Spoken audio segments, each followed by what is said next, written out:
Suzanne Somers returns as a humanoid robot. Love, legacy, and the ethics of digital immortality.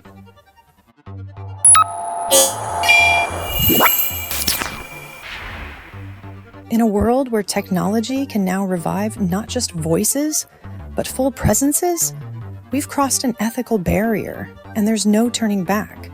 Las Vegas-based Realbotix Corp, in partnership with Hollo AI, has produced one of the most emotional uses of humanoid AI, bringing beloved actress and wellness icon Suzanne Somers back to life as a hyper-realistic robot. Yes, you heard that right. Suzanne Somers, the sitcom legend and huge entrepreneur who passed away in 2023, now exists as a speaking, living, and moving digital replica. One that her husband of 46 years, Alan Hamill, said is a continuation of her spirit. Beyond the grave, through the cloud. Somers, who died just one day before her 77th birthday after a long time struggling with breast cancer, had reportedly spoken often about wanting to live through technology. She welcomed innovation thoroughly, whether it was through her fitness products or advocacy for hormone therapy. Suzanne had always been ahead of her time. Now, even in death, she's here and breaking new ground. Using advanced AI, digital twin technology, and robotics Realbotix, better known for its lifelike creations like Harmony, teamed up with Hollo AI to produce a version of Somers that can emote, talk, and interact in ways that are so close to the real thing. Her robotic double can produce quotes, conduct interviews, and share stories from her career on Step by Step and Three's Company. As Alan Hamill said in a recent press release, Suzanne didn't want her voice to fade.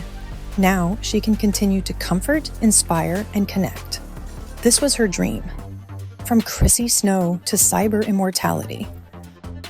Somers' robot revival raises goosebumps, not just because of how real it evidently feels, but because it shows a deeper shift in how we view legacy, death, and the limits of love. This isn't the first time we've seen attempts to revive the dead through AI or technology. Holograms of Tupac and Whitney Houston have been on stages. AI-generated voices of deceased authors still read audiobooks. I mean, I recently heard an audiobook of someone from the 1990s, but this is totally different. This is revolutionary, touchable, programmable. She's no longer a memory, she's a machine with memories. Personal commentary, a brave new, bittersweet world.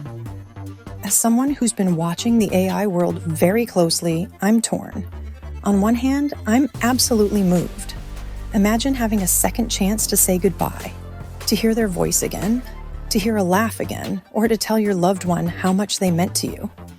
That's really beautiful and kind of healing in ways we can't measure.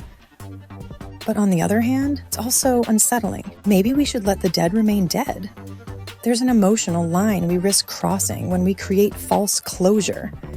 Is this true connection, or are we building a fantasy that would actually prevent us from moving forward? More importantly, who owns the replica once it's built? Is it the family? Is it a company? Can it be hacked, licensed, or even updated? When your legacy is now code, your identity becomes property. Realbotix, Hollo AI, and the rise of forever beings. Realbotix has long been the leader of creating robots with companionship, most notably with Harmony, the AI intimacy bot that made international headlines for personality, mimicking intimacy, and now even jealousy.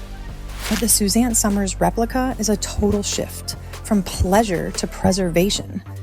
Meanwhile, Hollo AI specializes in creating memory-based emotional interactions, combining video, audio, and user data to create these living people.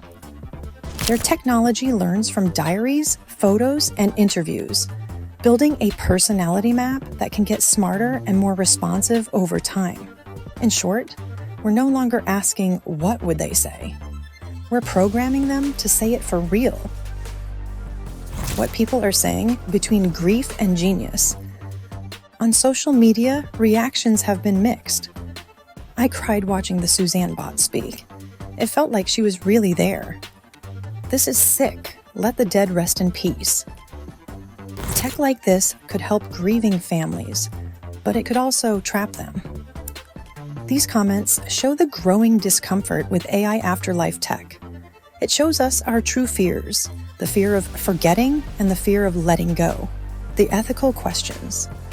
We can't ignore.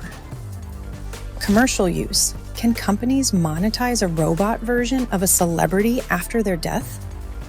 What if her likeness ends up on a product she'd never even think to endorse? Consent.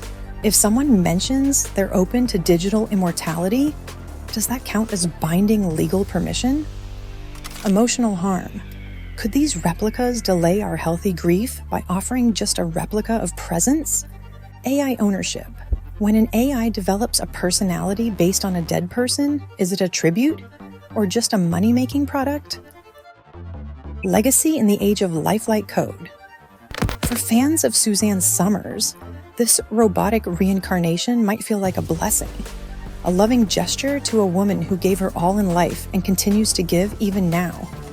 But it also opens a new kind of debate. When our memories become interactive and our stories never end, what does it mean to be truly gone?